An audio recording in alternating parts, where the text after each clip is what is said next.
the time of scripting out this video, it was recently announced that Lex Luger is going to get inducted into the 2025 WWE Hall of Fame. I've been keeping up with Lex's work alongside Diamond Dallas Page. I've watched his most recent interviews on the internet, and to say Lex has been through a lot since leaving the limelight would really be an understatement. I had the pleasure of meeting Lex last year, and we all know he's in a wheelchair and we all know he was quite frail, but I was a little taken back by how frail he really was. You look at the guy who debuted in Jim Crockett Promotions, the guy who joined and feuded with the Four Horsemen, the guy who won the WCW Championship in 1991, the guy who jumped at the WWF only to go back to WCW on the very first episode of Nitro. It's like it's a bit hard to really grasp that you're looking and interacting with the same guy.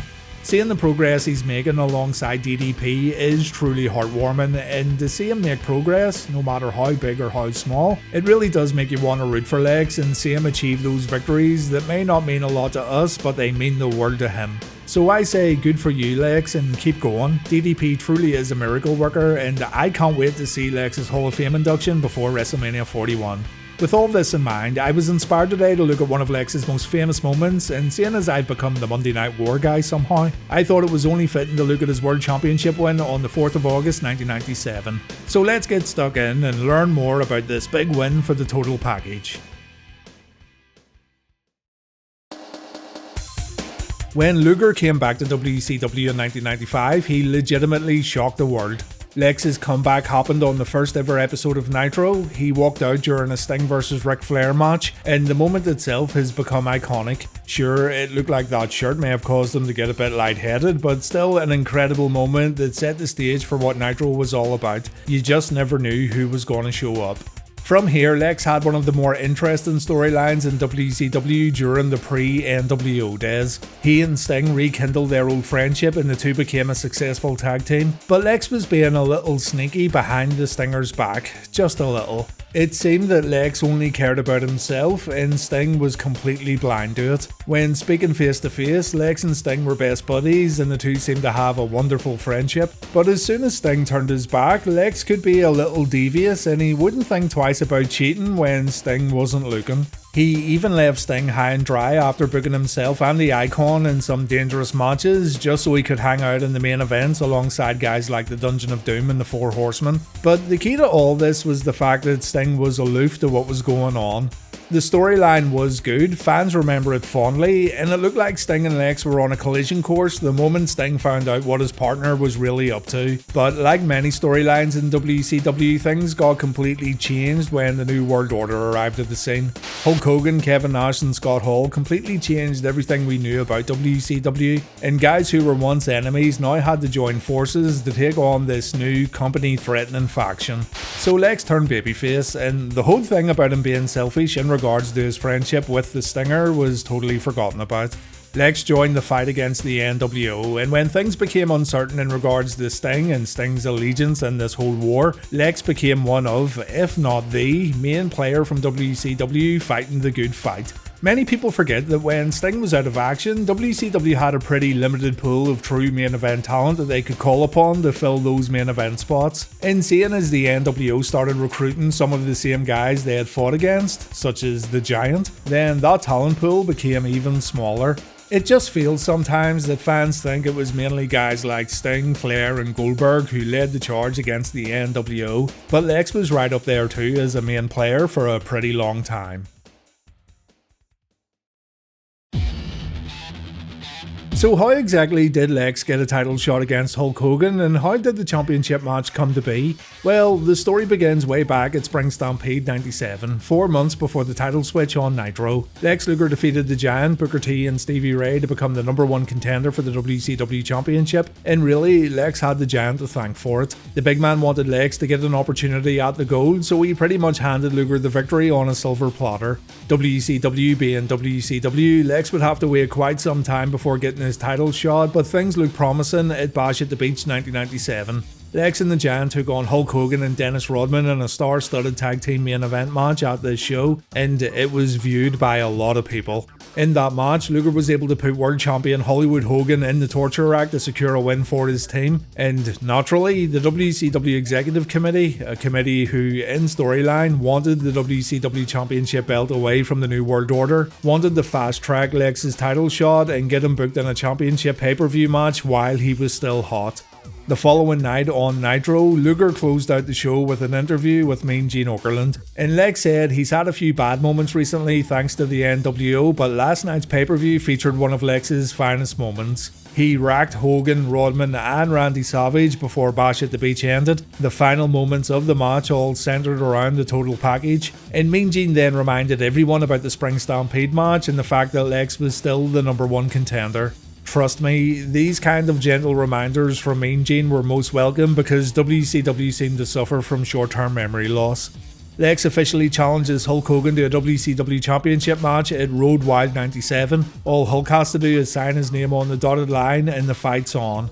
The NWO then make an appearance without Hogan and they plan on launching an attack on Lex just before Nitro fades out. They even brought along a fake Sting to get the upper hand, but it turns out that fake Sting was actually the real Sting, Stingception, and Nitro ended with the NWO backing away from the ring.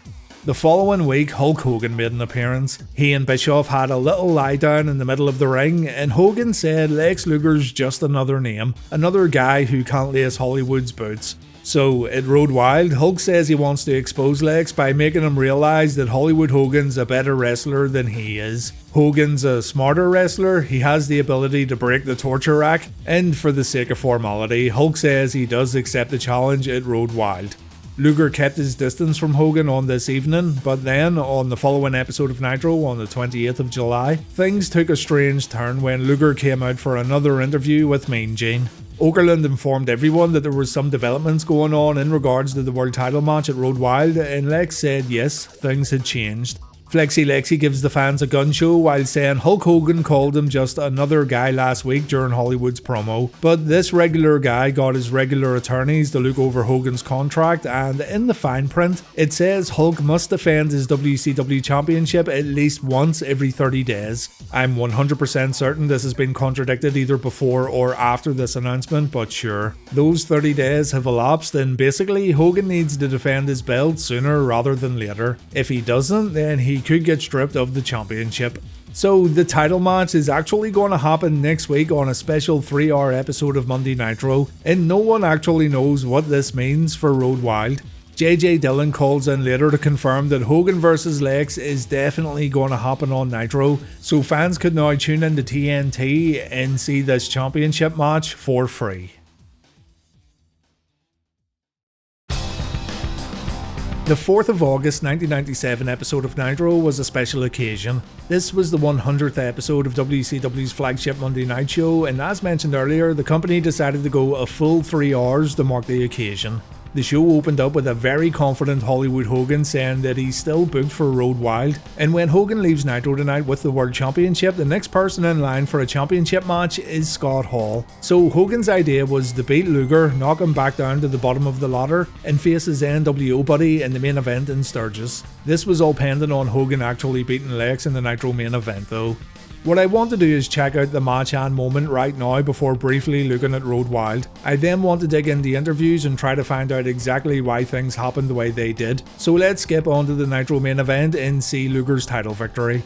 The two share hammerlocks with Lex gaining the advantage, the match resets and Hogan gets shoved to the mat. Perfect time for a Lex Luger crab pose, brother. The crowd chant Hogan sucks, which seems to throw Hollywood off a little, but when the match resumes, it's Lex getting destroyed in the corner and Hulk's now having a great old time. Hogan sinks his boot into Lex's neck as the crowd continue to boo. He delivers a few elbows on the outside while Lex is draped over the apron. A clothesline puts Flexi Lexi on the mat, and after a few elbow drops, Hogan's starting to look a lot more confident. Hollywood performs a corner clothesline followed by a body slam and a chokehold, and when Hulk brings Lex back to the corner, Luger tries to build a comeback. Hogan gets his head rocked off the top turnbuckle a few times before Lex lays in a few boots. Randy Anderson has to pull Lex away from his opponent, and this allows Hogan to perform a thumb to the eye. Nitro takes a commercial break, and when we come back, Hogan's pulling off a suplex. Mike Tenay says Hollywood used a steel chair during the commercial break, so yeah, I don't think we missed out on too much if I'm honest. Hogan's confidence is now at an all-time high as he talks to the camera and starts giving shoutouts in between offense. It's almost like he's not taking Lex Luger seriously at all. Hogan laughs as he chokes Lex out in the corner. We then see the big boot, and there it is, the big leg drop. This one should be all over, but remarkably, Luger kicks out at 2. No one kicks out of the leg drop, brother, and the crowd absolutely love it. Hogan goes for another leg drop, Lex moves out of the way, and after Lex performs a clothesline, members of the NWO hit the ring. We think it's going to end in very typical fashion right here with another DQ, but Lex takes care of Hall, Nash and Savage before nailing Hulk with a bionic forearm.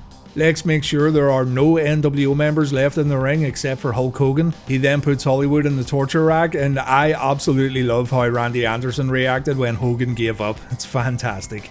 Lex Luger defeats Hollywood Hogan for the WCW Championship on the 100th episode of Monday Nitro, and the fan reaction is truly insane. Everyone's on their feet. It's almost like Lex Luger can't believe he just won, and members of the WCW roster come down to join in on this feel-good moment and easily one of the best moments in all of Nitro's history. After celebrating in the ring, everyone heads to the back for a big old party in the locker room. The Giant helps Lex remove the NWO spray paint from his newly won WCW Championship belt as the champagne flows. But Hulk Hogan is not in the mood for celebrating. He tells Scott Hall it wasn't supposed to end like this, and he says he's going to get the championship back at Sturgis. So this means we're going to see Lex versus Hogan again at the pay-per-view in 5 days' time. Hogan starts throwing tables as the babyfaces keep the party going in the locker room. The commentators say WCW have never looked stronger than what they do tonight in this battle against the NWO, and Nitro fades out on a real high note.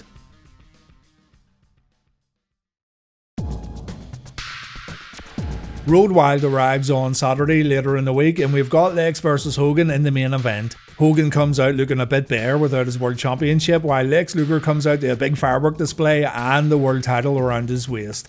The match here was like an extended version of the Nitro match, and when you watch both encounters back to back, you can see all the things both competitors did to extend their regular weekly style of matchup. There's a bit of brawling on the outside, for example. There's a bear hug that eats up a lot of time, along with the classic Hogan test of strength. It's like the Nitro match is the quick and dirty edit featuring all the spots, while Road Wild is the full version where you sit through rest holds and what have you. Even the thumb to the eyes in both matches, for example.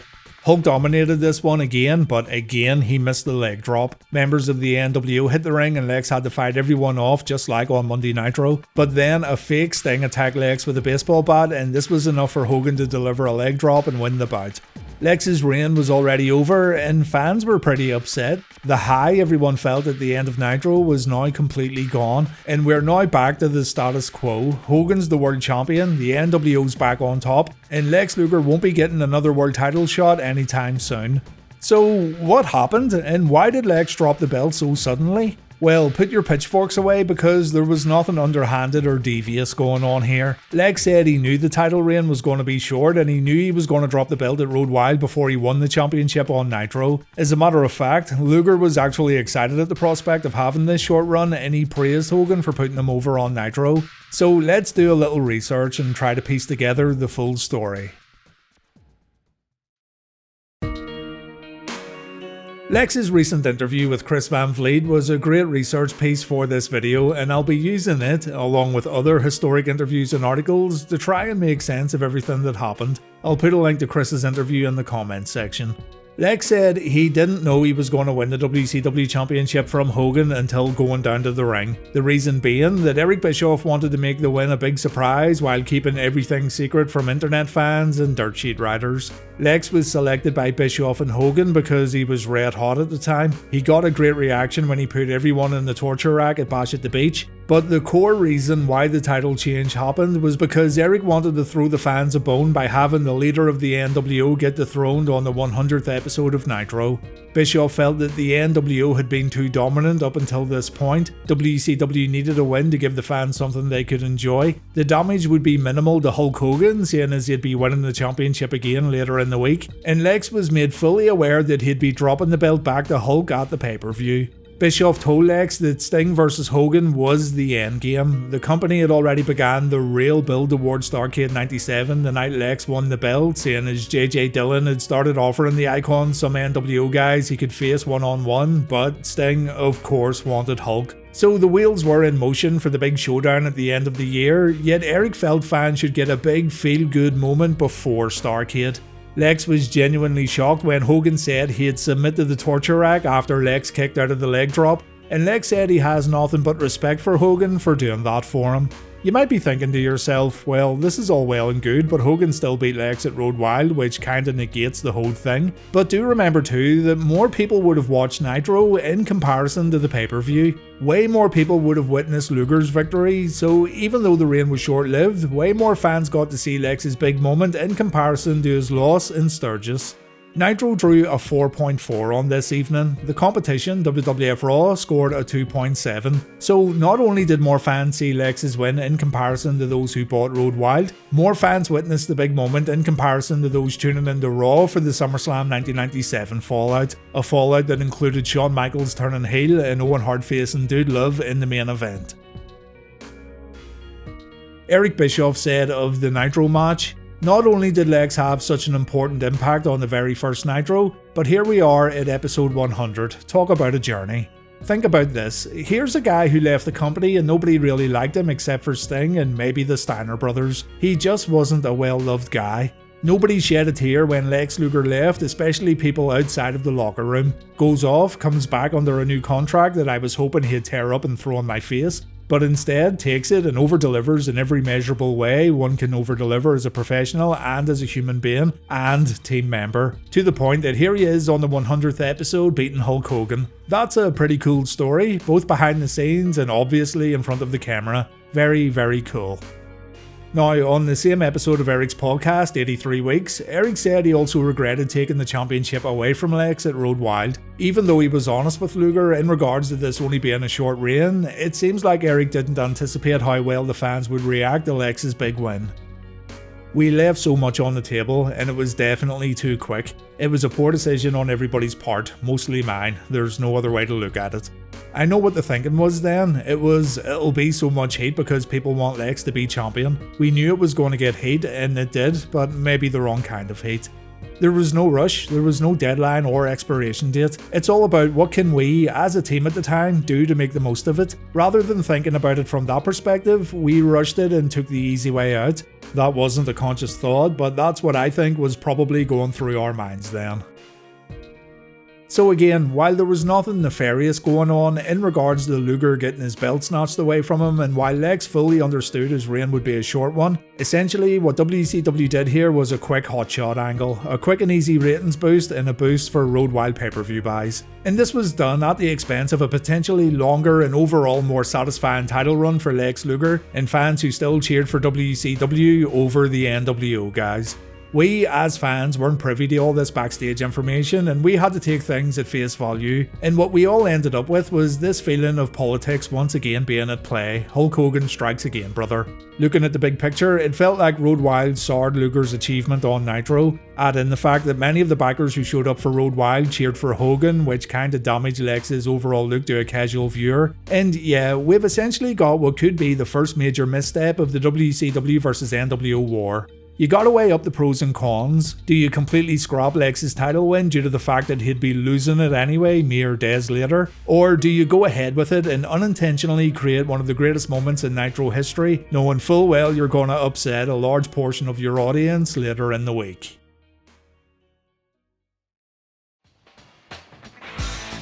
At the end of the day, we're left with one of the biggest feel-good moments of the whole Monday Night War that created real excitement. We also have what could be considered the pinnacle of Lex's career given the viewership Monday Nitro had in 1997, but on the flip side we've also got a fine textbook example of WCW self-sabotage. Lex Luger himself was grateful for the opportunity and he didn't see any negativity in this title win whatsoever, so in the end that's all that should really matter. Again, consider Lex's early days in JCP, all the US title wins, the World Championship win at the Great American Bash 91, his run in the WWF and the whole Lex Express thing. All very noteworthy stuff, yet still, more people watched them make Hogan give up to the torture rack live on Nitro in comparison to all these aforementioned runs. So this main event Nitro match could be very well considered the pinnacle of Lex's career. Personally, I think the title reign could have been at least a bit longer. The Hogan vs Sting match was still 4 months away, so even a 2-month reign right up until Halloween Havoc could have been a good call. I mean, WCW went with Roddy Piper vs Hulk Hogan for that pay-per-view, so I'm not sure why they couldn't have waited until then for the Lex vs Hogan rematch. I understand too that it was extremely important to keep Hogan strong right up until the match against Sting, but there is alternatives and ways this could have been done, including an all-out violent beating on Lex to claim the championship back. Sting and Lex were considered friends, so Hogan could have utterly destroyed Luger at Halloween Havoc just to prove a point. Still, Lex's 1997 title wins remembered for the big celebration along with the frustration that followed. It also proved how insanely popular Lex was in 1997, and it proved that sometimes, even for a short time, WCW could get it right when they actually tried. It showed us too that guys like Hogan actually had a lot to gain by losing matches. I mean, we also call Goldberg's win over Hogan one of the greatest moments in the show's history. I do suspect we'll be seeing Lex's title win replayed quite a bit on WWE TV in the run up to his Hall of Fame induction, so now you know the full story. Let's now hope that Miss Elizabeth can get her long overdue spot too in the WWE's Hall of Fame. Hope you all enjoyed this video guys, and I'll see you all for the next one. Please take care.